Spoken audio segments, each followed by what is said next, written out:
I fear not the dark itself, but what may lurk within it.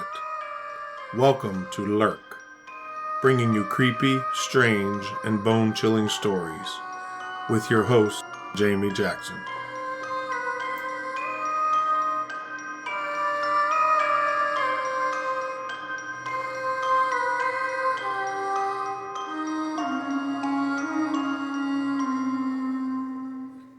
Hey Lurkers, welcome to this week's episode.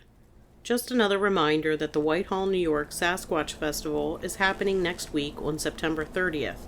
I believe it runs from 10 a.m. to 6 p.m. There are a ton of vendors, I think over 100, lots of great speakers, a costume contest, and a Sasquatch calling contest. If you have the weekend free, I highly recommend it for a weekend trip. If you're from the area, I hope you make it out. Stop by and say hello. I love meeting listeners and talking shop. For this week's episode, we're headed to the shores of Lake Erie to a small area just outside of Erie, Pennsylvania called Presque Isle State Park. Presque Isle State Park is a 3,200-acre sandy peninsula that arches into Lake Erie. It's Pennsylvania's only seashore, so to speak. There are plenty of activities to do there, including swimming, boating, fishing, hiking, biking, and inline skating. Do people actually still inline skate? Is it making a comeback? Anyway, the peninsula is attached to the mainland just 4 miles west of the city of Erie.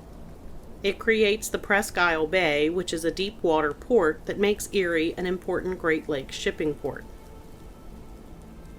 The area is also a national natural landmark. It was used by Native Americans, and in the 18th and 19th centuries, it housed British, French, and American forts. The name Presque Isle means almost an island in French, which basically that's what peninsula means. Presque Isle has 2 lighthouses, one dating back to the 1870s that still serves as a navigational beacon, and one called the North Pier Light, because it is located on the North Pier. So our story today begins on Sunday, specifically July 31st, 1966. 6 people from Jamestown, New York, decided to head to Presque Isle to get a break from the heat and humidity of the summer. They were at Popular Beach 6 on the northern edge of the park. The group included 16-year-old Betty Jean Clem, Douglas J. Tibbetts, 18, Gerald LaBelle, 26, Mrs. Anita Hafley, 20, and her 2 children, Sandra, 2, and Sarah, 6 months. While there, the car got stuck in the sand at the east end of the beach parking lot. The men could not get it unstuck no matter how hard they tried. Others who were leaving the park offered to drive Mr. LaBelle to town so he could get a tow truck to free the vehicle. Within a few minutes of LaBelle leaving, park police officers Ralph Clark and Robert Loeb Jr. drove by the beach and noticed the stuck car. They stopped and promised that they would return to give assistance if Mr. LaBelle was unable to get anyone else to help him by the time that the police returned. Around 9:30 p.m., things got interesting. Betty Clem stated, "We were sitting in the car waiting for help. We saw a star move. It got brighter. It would move fast, then dim. It came straight down. The car vibrated. I know we saw it. We had taken a walk in that area earlier. There was nothing between those trees then. All of a sudden it was just there." The object was mushroom-shaped, with a narrow base rising to an oval-shaped structure. There were lights on the back of the object. The UFO approached from the north and hovered briefly before landing. Ms. Clem said a beam of light came from the craft and moved along the sand in a straight line as the craft disappeared behind the tree line.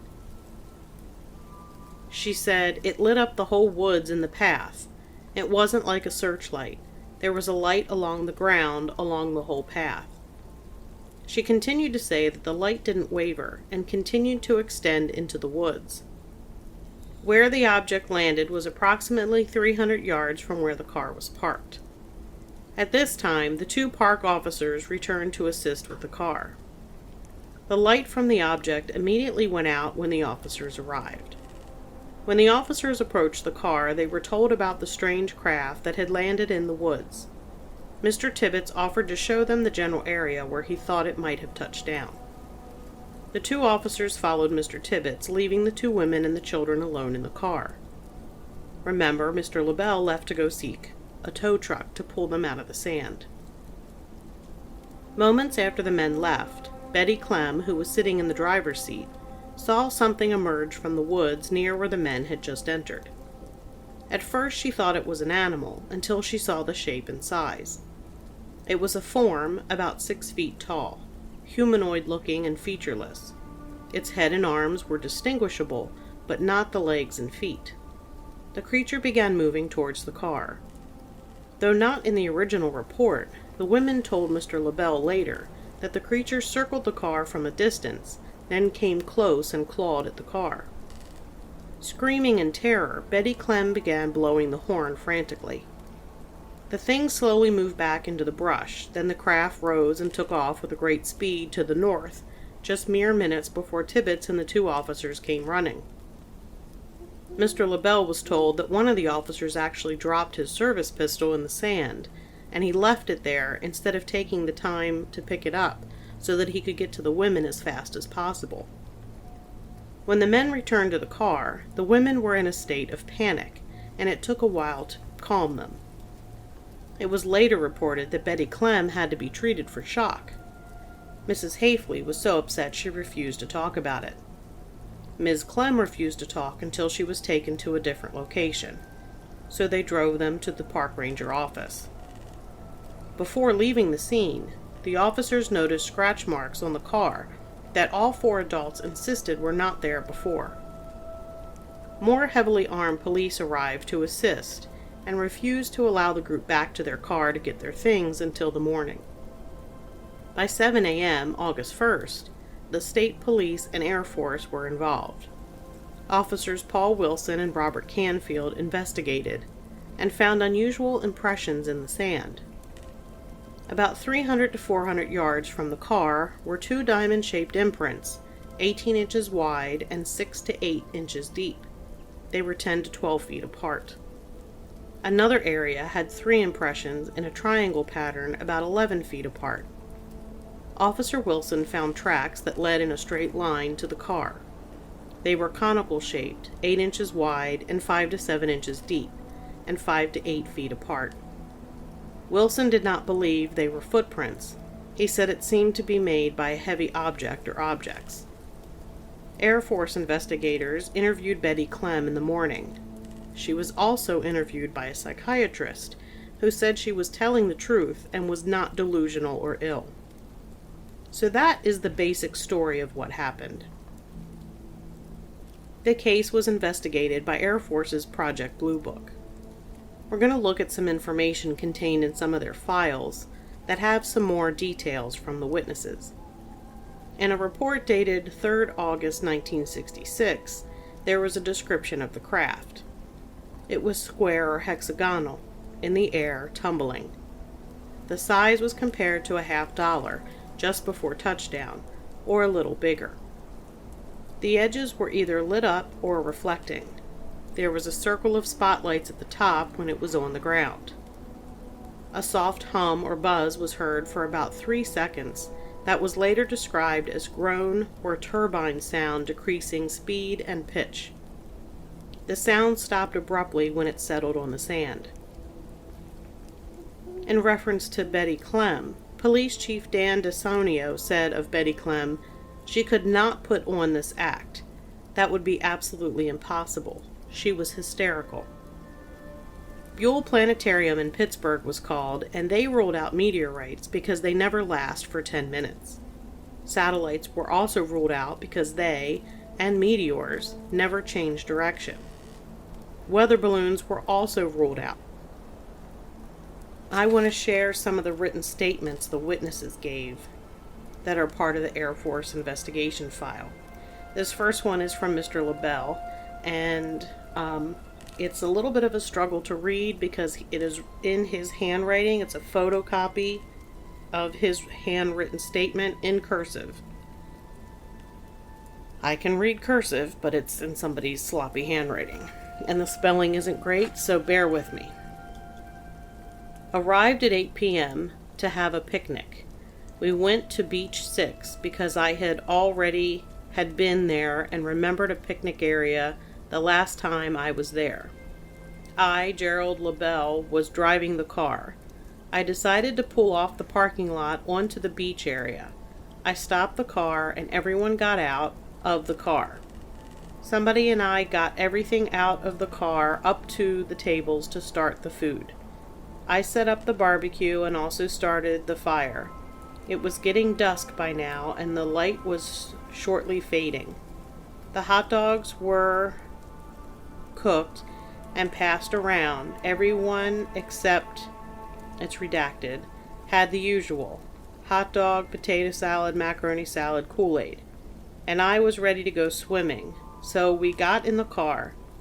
We were going to the bathhouse to change to our swimming trunks.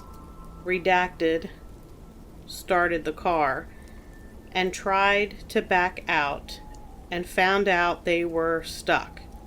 Some people next to our table came over to help us out. All of our efforts were not good enough. I said I know a friend of mine in Erie that would help us out. The people using the next table down offered to give me a ride to where I wanted to go. We left about 9:20 p.m. Due to being a stranger to Erie, I didn't know the area too well. I had a hard time finding the street and house that I wanted. I found a friend about 10 after 10 who was willing to try to help us out. After a few tries to get something to help pull the car out, my friend got his brother-in-law to let us use his chains. We drove back to the picnic area. We got back to where the 2 lanes by the barricade. We were stopped by a policeman. I got out of the car and talked to the man. He said there was some trouble on Beach 6 and it involved some people from Jamestown. This really scared me. I got back to the police station to find some really scared girls. Betty was still crying. Anita wasn't crying, but she broke down when I came in. The girls were questioned for a length of time. This one is from Anita, the married woman who had 2 daughters. I don't know who she was married to. On July 31st, 1966, my 2 daughters and I went to the peninsula for a picnic. About 8 p.m. we got to Beach 6. When we got ready to leave, we discovered that we were stuck in the sand. At 9:30, Jerry LaBelle left to get help. I got into the car to put the girls to sleep. The police came at 9:45 or 10 and told us to stay in the car and they would be back in 45 minutes. Soon after they left, somebody pointed out this object in the sky. I was in the back seat and couldn't see it. When I leaned forward, I saw this silvery object. I thought it was just a satellite and sat back down. Then we heard this sound similar to jet motor shutting down. I was watching out the back window for Jerry and did not see it land. I heard somebody gasp. At the same time, I felt the car vibrate. I turned around and said that it had landed. I looked towards the woods and saw the glow. I then saw this light beam coming out from where they said it had landed. I watched the light for a couple minutes and then started looking for Jerry again. I heard some sounds like something in the woods. When the police came back, the beam of light disappeared. Tibbetts got out of the car and told the police what was happening. The 2 policemen and Tibbetts went down towards where the object had landed. I thought that I heard a car and looked out the back window again. I started to turn around and say something to Betty. Just then she said to close my eyes. It's coming. I looked past her towards the woods. I saw this black thing coming out of the woods at us. It was about 7.5 to 8 feet tall. Betty started blowing the horn. The baby woke up, and I took care of her. Betty stopped blowing the horn and started crying. I told her to continue blowing the horn until the men came back. This creature came to about 6 or 7 yards of the car when I last looked at it. I saw the flashlights and the men and told Betty. She stopped blowing the horn and started crying. She told the police what we had seen, and they took us to the station. The car was parked parallel to the lake, headed towards an out branch of the woods. The parking area was behind the car. I couldn't see any facial features, arms, or legs on the creature. I don't know whether it walked or glided. It was black. Next, I have some of the conclusions from the Air Force investigation. Conclusions. According to the investigating United States Air Force officer, the sand was definitely compressed under load and not excavated as might have been done by a child playing on the beach. Assuming that the depressions were made by an applied load and based on inspection of the soil sample and the plaster of Paris casting provided, the estimated weight that caused the two larger depressions was 750 to 1,000 pounds. Since no information was given regarding the size and depth of the smaller third depression, no estimate regarding the weight that may have rested on it can be given. According to Mr. Max Groff, Base Civil Engineering, the outrigger stabilizing pads of certain large construction equipment could leave an inverted three-sided pyramid footprint shape similar to the ones found on Presque Isle. However, no vehicle tracks were observed in the vicinity of the footprint, which effectively eliminates this potential explanation. The layout of the three footprints allowed no semblance of symmetry. If the third, smaller footprint is discounted, lines extended through the apex and bisecting each of the two larger triangular footprints do not converge in a symmetrical manner. This information, obtained from study of the photograph, which shows both larger footprints, is contrary to the orientations shown on the sketch made by the United States Air Force investigating officer. Based on the number of depressions and their orientation, it is not likely that they served as ground stabilizing contact elements for any kind of platform or vehicle. A minimum of 3 points is necessary to provide stable support of any object, and some form of symmetry in their locations is basically logical. Unless it's an alien aircraft that doesn't need 3 stabilizing points, but hey, who am I to make that conclusion? So they did test they took a sample of sand, and they basically said no evidence exists to relate the damp areas and the indentations found on the beach to the sighting. Considering the indentations, the following comments are presented. No object could have made a stable landing without at least a third appendage. Sand should have been a lot more compressed for alleged landing, though it was compressed enough to say it was something 750 to 1,000 pounds. Go figure. No ground maneuver capability apparent. That's because it's a flying saucer. Portions of ground indentation appear to have been uncovered, not totally compressed as should have been. No definite sign of vehicle departing area in the sand.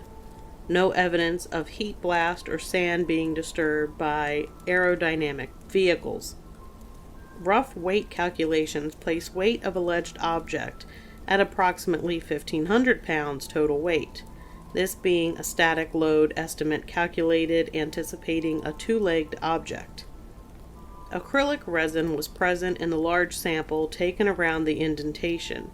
This was attributed to the acrylic lacquer which was sprayed on the indentations prior to casting the mold. Urine was distinctly present in the soil samples.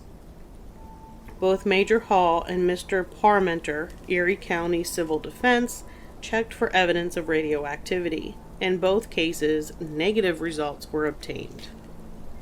Worthy of note is the fact that as objects settled to the ground, the car vibrated. An object slowly descending onto a sandy area isn't likely to cause any vibration of a car approximately 300 to 400 yards in the distance, especially since the depth of the indentations were only 4 to 5 inches in the loose sand. Various discrepancies are noted throughout the available information. These discrepancies are prevalent in the description of the alleged UFO and in the actual sequence of events as they occurred. Considering these discrepancies, it is difficult to give any credence to the sighting. So, John Keel, who was a New York writer, also looked into what went on at Presque Isle. You may recognize the name, as he is the man who wrote the book The Mothman Prophecies. In Keel's report, it was noted that Betty Clem was pretty hysterical. She tried to run away from the scene in terror after seeing the creature. At the park ranger station, she refused to sit with her back to the window, and her hair was plastered to her head from sweat. Keel's report had the following information about the investigation, and I'm going to read from that. At 7 a.m. on the next morning, Patrolman Paul Wilson and J. Robert Canfield visited the alleged landing site and discovered a series of markings in the sand. They found 2 triangular indentations about 18 inches long and sloping downwards to a depth of 8 inches. These prints were very distinct. Several feet away, they found 3 more identical impressions. 2 skid marks were also found in this pattern. They also discovered a series of imprints, conical shaped as if someone had pressed a pointed drinking cup into the sand. These were 9 inches in diameter and 6 inches deep. They led from the landing site to about 12 feet from where the car was stuck. In addition, they also found 3 spots of wet sand. The liquid was colorless, odorless, and sticky to the touch. All of the officers pointed out to Mr. Keel that most liquids, such as water, Coca-Cola, coffee, urine, etc., quickly evaporate on the beach. These wet spots persisted for a day. Samples of this substance were collected in plastic bottles. In Mr. Keel's report, he noted that one officer collected some of this wet sand and had it analyzed on his own, he told me. When dried, he said this substance formed a colorless material which could be bent without breaking, like plastic. The analysis was performed by a relative, who is a chemist, he said, and showed them the material was silicon. Major William S. Hall of the Youngstown Air Force Base investigated for the Air Force, photographed the marks, had a corporal make plaster casts, etc. He took possession of the bottles of wet sand and all the photographs, the latter of which were returned to Canfield later. Chief DeSanio told Mr. Keel that the Air Force investigators seemed to know just what to do. A NICAP subcommittee group from Buffalo, New York arrived, interviewed witnesses, posed for photographers, etc. The Air Force's final statement on the case declared that raccoons and bears were known to be in the woods in that area. The police officers involved were all impressed by the genuine fright of Miss Clem. As Mr. Keel wrote, they all believe the story to be true. These officers are bright, mature, responsible men. 2 of them are school teachers.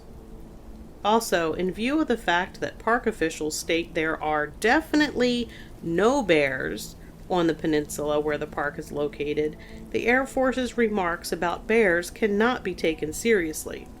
Raccoons do not appear to be over 6 feet tall. In consideration of this case, certain similarities to other cases must be studied. Note the similarity between the described movement of the robot which went over or through bushes, rather than around in the Mr. X case. I'm not familiar with that one, but honestly, the robot-like description and the lack of legs and the gliding and the scratches made me think of the Braxton Monster, or the Flatwoods Monster. The sequence of events suggests that some kind of machine landed on that beach at about 10 or 10:15 p.m. and took off again as the police car approached, red light revolving. if the animal or monster seen by Miss Clem was connected in any way with the landed object, and it certainly seems that it was, then some relationship can be presumed between the creature and the strange cone-shaped depressions leading from the area of the car to the area where the object landed. These suggest some type of air-jet propulsion issuing from the monster which propelled it along. So, I agree with Mr. Keel. I have not seen any 6-foot-tall raccoons lately, or ever, other than the movie theater. Not a fan of raccoons, so a 6-foot-tall one would be terrifying, because, they rip the heads off of chickens just for fun. But to continue with this sighting, that same night, a gentleman by the name of Peter Fisher, 25, who was in the park at the same time, reported seeing an irregular-shaped object directly overhead sometime in the late evening. It appeared to be a green light with a yellow light at one end. Steve Loopy was on Beach 2 with friends, and he, along with 3 others he was with, saw an object hovering near the peninsula around 8:30 p.m. French foreign exchange students Helena Roche and Alan Orsel were living at 412 Frontier Drive, about a mile away from the beaches at Presque Isle, and they saw a lighted silvery object flying low. Stephanie Mango, on Homeland Avenue, saw it flying silently at treetop level. It was round and the color was undistinguishable. The object moved towards the beach, then changed course and moved towards Erie's Bay area, where it disappeared from her view. Sue Carey, Linda Henderson, and Janice Dickey were camping out in the yard at Sue Carey's house, and around 11 p.m. they saw a silvery object flying south to north. Sue Carey said, "I heard a whistling sound and looked up and saw an object moving north as high as the Boston store," which is 138 feet. "It was very low and we all ran and got in the station wagon and locked the doors when we saw it." Other incidents followed. 2 police officers in the suburbs of East Erie reported seeing a bright light on August 4th between 4:15 and 6:55 a.m. One of the officers said the object turned red, then disappeared, and reappeared, then turned bluish. An unexpected bright object was reported moving across the sky at 2:30 a.m. and was seen by 8 people on a beach near Erie. They watched it for 10 minutes, and the object changed direction several times. There were also 2 radio newsmen who saw something strange. Jerry Tremblay and Dennis Buckle witnessed an object in the sky. Dennis Buckle saw it first, and then 2 hours later, Jerry Tremblay saw something. He said, "One had the appearance of a bright star, but moved rapidly. The second object had only red and green and white lights, but did not act like an ordinary plane." So what the heck happened on Presque Isle? The Air Force discounted everything, which is pretty much par for the course with them in these situations. They later made comments and conclusions that alluded to Tibbets, LaBelle, and Clem being in on this huge hoax, and none of it was true.